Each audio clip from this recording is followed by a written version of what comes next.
So delighted and excited to have Dr. Shannon Falconer of Because Animals with us.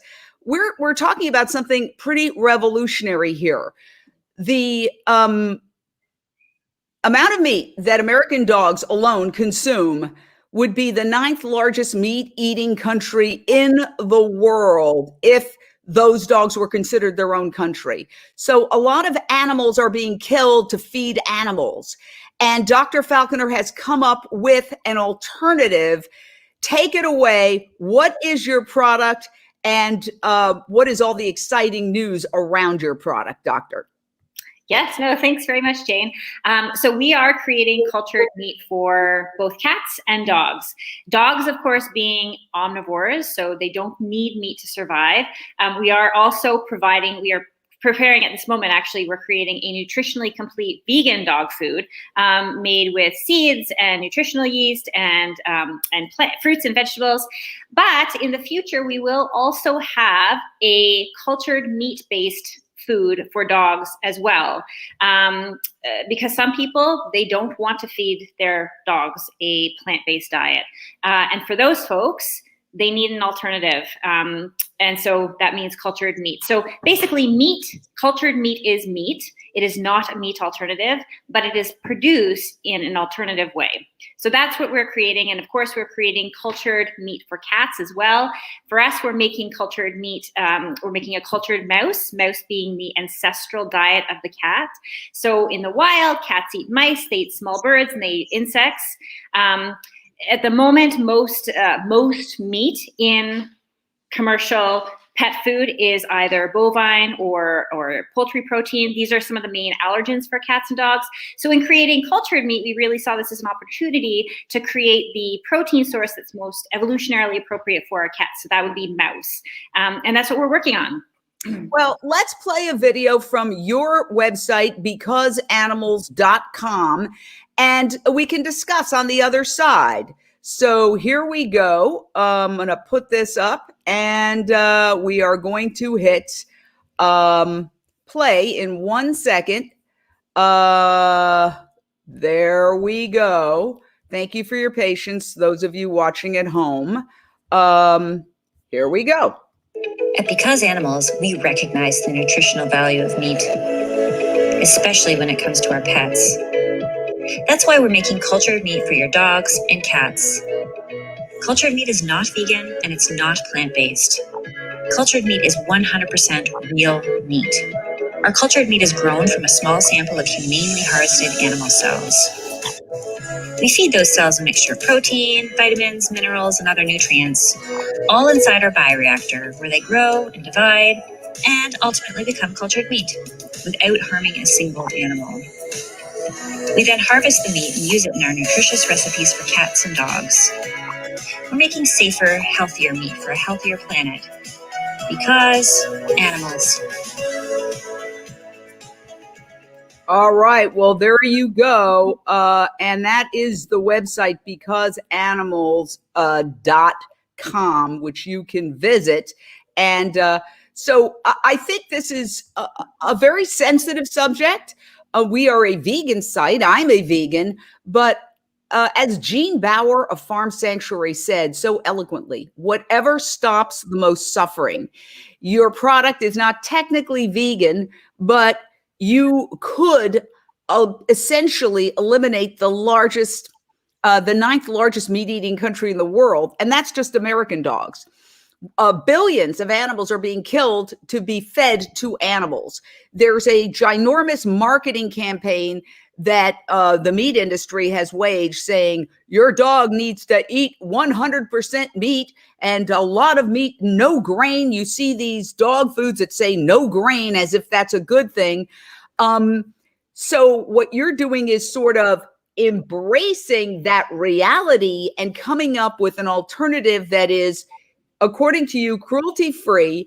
Explain why your method, which you just described there, is different than some of the other cultured meat methods that could be considered less humane. Sure. So I think we all should ask ourselves, why are we vegan? We're vegan because we don't want to perpetuate suffering of animals, many of us. And so in creating a product that is not vegan, it's not vegan because it is made with meat. It is meat. However, the source of that meat is different than conventional meat. And previously, this has never been possible before. This is why there's never been this conversation, because previously we haven't been in a position to be able to create meat without killing another animal. Now we are in a position to do that. So when we grow our meat, as mentioned, we harvest our cells from a small sample. So we take a small number of cells from some mice that we actually rescued from otherwise it's a research lab. So we rescued those mice who would have otherwise been used for research purposes. And they're now living out their days in a plush mouse house. And they're almost 2 years old at this point, which is actually very long for mice. And then we basically feed those cells all of the nutrients they need to grow inside this bioreactor. Historically, when people are culturing tissue, a common ingredient used is fetal bovine serum, or FBS. And that is an animal-based ingredient, and it is extracted in a way that's incredibly inhumane. And so this is what people in the biomedical community typically use, and it's what many cultured meat companies use as well. However, we've been working really hard at, of course, creating our meat, growing our meat without the presence of FBS, and we are at that point now. We have been for over a year. So we are growing our cells in a mixture of nutrients that contains no animal ingredients whatsoever. So the only animal ingredient in there would have been that initial source of cells that we never actually we don't need to go back to the animal. So those same cells will be used to create all of our meat indefinitely. Wow, that is truly revolutionary. So you're saying you took just a minuscule amount of cells from mice who are still living and comfortably, and you've been using those in sort of like a brewery, is how somebody explained it to me. Yeah. And those cells will continue to replicate indefinitely because you have the structure of those cells, which you are replicating essentially. So those cells actually, so because we're using a type of cell that can continue to grow forever, so it's not actually even a replicate of cells. Those cells that we initially took from the mice, they can continue to grow. And then when that one cell dies, it will have already created another cell. And so very similarly to the way our body replenishes cells when they die, this is what happens with these cells as well. Does that answer your question? Absolutely. And I know you've gotten huge amounts of funding, $6.7 million from a European food conglomerate, which has an alternative proteins section, which in itself, having an alternative proteins division when you're a food conglomerate shows you the future of food. Can you tell us a little bit about that and how business is very much excited about what you are doing and when these products are going to come to market? Yes, definitely. So we have raised to date a total of 6.7 million. Most recently, in our most recent fundraise that we closed, part of that money came from this European food conglomerate that, as you say, they only just recently started an alternative proteins division. They are very, very headstrong on alternative proteins. So we saw them as a great partner for us. Ultimately, we're looking to push these products out as soon as possible, but certainly no sooner than we feel comfortable, because the safety of our pets is still, it's our top priority. We are a mission-based company, the mission being to take animals out of the supply chain, but yes, ensuring that this product is actually not only nutritionally it's not only safe, but it's also actually nutritionally superior for pets than current pet food. So we grow our meat actually without the inclusion of any antibiotics. So antibiotics, which of course in the US, 80% of antibiotics manufactured are sold to the animal agriculture industry. So there have been studies that have showed actually that residual traces of antibiotics in meat do cause illness in pets. So our meat is actually free of antibiotics.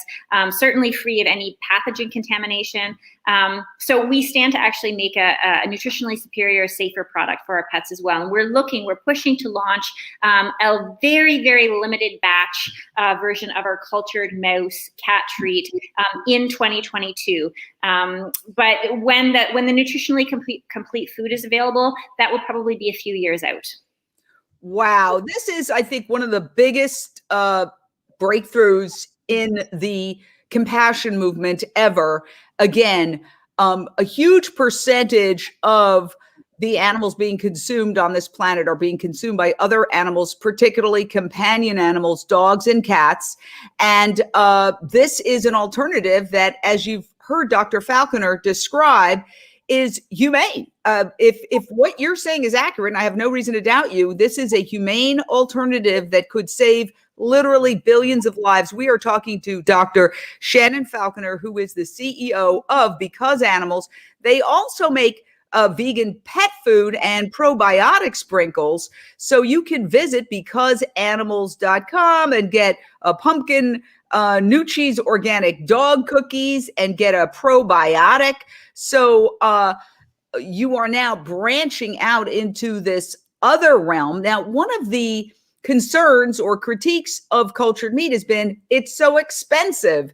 We know recently, I believe it was Singapore, that there was the first restaurant that served a cultured meat dish, and there was a tremendous fanfare. But the general consensus is this is way too fancy and expensive for the masses. How are you going to get your price down so that dog and cat guardians is what I call them. I don't call myself a pet owner. I say I'm an animal guardian. I have 2 dogs and a cat. How are you going to get that price down so the average human companion of an animal can afford it? Well, we're going to continue to do research so that we can optimize our media conditions, our nutrient broth, so that it becomes increasingly affordable for us, and in turn, increasingly affordable for pet parents or pet guardians. But I will say that because we are very much dedicated to taking animals out of the supply chain. So for us, we have no interest in being a niche company. We are there's no reason for us to exist if we cannot be affordable by as many people as possible. So when we launch our cultured mouse cat cookie, that will be on par with other premium, ultra premium cat cookie product pricing. And then of course, over time, that price will continue to come down. But certainly even out the gate, this is not a product that we will price exorbitantly, because for us, really it's about being able to compete with those animal-based meat products. And I should also say as well, for the cat treat, because it's not a nutritionally complete food, we don't need to necessarily include a lot of that meat in the treat. So we can use a smaller percentage of that meat as well, and that will allow us to get the product out sooner. We are talking with the CEO of Because Animals, and the only pet food that nurtures the planet too. They have a probiotic, which I think is vegan, and a cookie that is vegan, but they are now branching out into cultured meat with a brewing process that involves no animal cruelty. And while it's technically not vegan, it's as vegan as you can get in the cultured meat realm, if I am describing it correctly. Now, of course, my question is, since we're 7.9 billion humans consuming collectively 80 billion land animals every year alone, not including fish, which would put it in the trillions, why leave this for dogs and cats alone? Is there a plan to develop cultured meat for humans? And especially considering you have this super humane method that is in contrast to some of the other methods that have been critiqued. So at the moment, we are exclusively focused on pet food, and I'll tell you why. So although, of course, humans are the main consumers of animals and animal-based products, the pet food, I think there's this very, very strong misconception that that pet food, we can forget about it because it's the leftovers of the human food supply chain, and this meat would just otherwise go to waste anyway. So So people are okay feeding their pets that. So what I would like to say is that so pet food, not all pet food, but most pet food is made with either the leftovers of cuts of meat that people don't want to eat, or these fallen animals. So these animals that die in transit due to dehydration, suffocation, don't ever make it to slaughter. These animals, if the animal agriculture industry, so first of all, they're able to sell these animals to they're able to sell them to the pet food industry. In the absence of being able to sell them to the pet food industry, the industry would actually have to pay to have all of these carcasses that are heavily diseased with pathogens, bacteria, have to pay for it to be disposed of as biohazardous waste. This would be hugely costly, in fact, cost prohibitive, and it would really upend the entire animal agriculture industry as we know it. So if we think about the fact that, up to 20% of animals fall, or the meat that comes from an animal agriculture farm falls into this category, to ignore it and to say, we're just going to focus on the human food part. Well, there's already a lot of folks who are focused on that already. Of course, more are needed, but there's a total white space in the pet food arena. And this is really a linchpin for the animal agriculture industry. It could not exist in the absence of pet food. Hence why we are so laser beam focused on this industry. Now, you have gotten this great funding from a European food conglomerate, but given that there is a general consensus now and a growing call for more stringent methods to combat animal agriculture, given its impact on climate change and how we are in a climate emergency right now, could you see when you start producing your products getting to the next level quickly, given that we're in a global race against time, to use your methods to really become a mass product, not a niche product, and indeed maybe even go public? I know that's looking far in advance, but whereas you have just stated that the meat and dairy industry really relies on pet food to keep going, and whereas the meat and dairy industry is now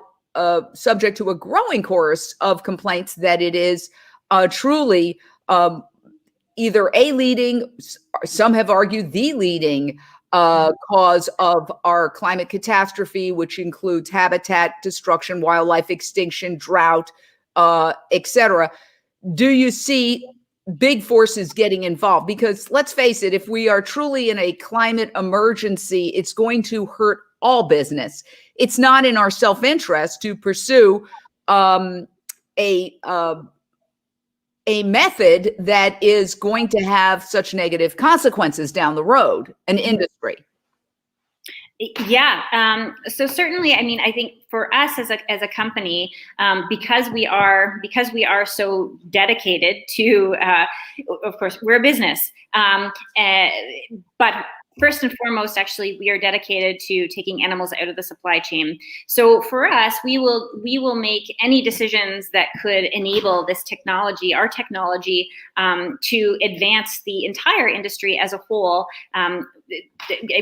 more quickly. So certainly, I'm often having conversations with other folks in the cultured meat space, and we are looking for opportunities to collaborate more, so that there is, so we don't have these industries that are these various companies that are all siloed and perhaps, slower to get this product to market. So there is definitely a lot of communication happening in an effort to actually speed things up and to move things forward as fast as possible. And just on a personal note, how did you get involved in this? You have quite a resume. Tell us a little bit about yourself. I could be here all day talking about your degrees. So I grew up with 3 dogs and 3 cats, and they were pretty much my siblings. And so I developed a really close relationship with animals at a young age. I stopped eating meat in my, I guess as soon as I could sort of say to my parents, I'm not eating meat anymore. And so that was in my very, very early teens. And I started volunteering with various animal rescue organizations. And then when I was working on my PhD, I was heavily involved in TNR, so trap, neuter, release, cat rescue. And I remember at the time thinking, okay, in the evenings doing things related to cat adoption and TNR, and then of course in the day at the bench doing biochemistry related stuff. I certainly didn't ever see those two worlds merging. But then I did my postdoc at Stanford University, and of course this incredible place in the world where anything and everything is possible. And I did have the really good fortune of meeting Pat Brown, of course, this brilliant man, MD, PhD, who, he had his dream job, but saw the writing on the wall in terms of just how devastating the animal agriculture industry is, and basically gave it all up to create what is now, one of the most revolutionary products in the world, the Impossible Burger. And so I thought, gosh, if this incredible person could give up his career, well, I can too, because it's a mission that I so desperately want to advance. But as I said, pet food, at first I thought, human food, absolutely. But as I dug into it more and I understood just what a white space this is and what a linchpin pet food is for the animal agriculture industry, that's when I made the transition. Wow, this is extraordinary. I do believe what you're doing is revolutionary. And I just can't wait to see where this goes. For example, Bill Gates recently said we're going to have to switch to synthetic meat, rich nations. Okay. No dummy. Let's put it that way. And neither a radical animal rights activist whatsoever. I mean, he was just doing a calculation. Mm-hmm. And essentially he was saying it's unsustainable. We have to switch. Do you see folks like that who are tech leaders looking at what you're doing and possibly saying, wow, this is the solution? Are there people who are carefully watching what you're doing to see if this is the answer on a lot of levels, pet food, human food, etc.? Yeah, absolutely. I see it. I mean, I'm speaking with many of them, and there's a lot of interest. There's gaining. I mean, momentum is really picking up. Ultimately, though, I think what really is driving this industry forward are just customers, or just, not these tech gurus, but just sort of people like you and me who care and who want to buy better products for ourselves and for, the animals that we parent. And we are the ones that are driving the industry forward because we're the consumers, and the investors know that if consumers want it, then this stands to make them a lot of money as well. And so hence investments happen, and it's going to drive, it drives industries forward. Well, Shannon Falconer, I know you're very busy. Dr. Shannon Falconer of becauseanimals.com, which currently has, just to recap and review for 1 second, several vegan products on the market: a vegan dog cookie, a vegan probiotic. You can visit becauseanimals.com and learn all about it, but they are coming up with a cultured meat product, which they have just explained is not technically vegan because it uses some cells. It started with some cells of mice, but those mice have not only survived, but they're living comfortably, and there's no need to use any other cells.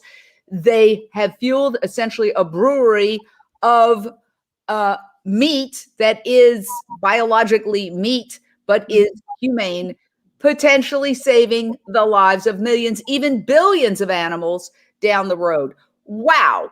I am so honored to have had the opportunity to talk to you. Everybody visit becauseanimals.com to get more information, and keep us posted. We'd like to have you back when your product hits the market. Wonderful. Thank you very much, Jane, for everything. Thank you. Bye. Bye.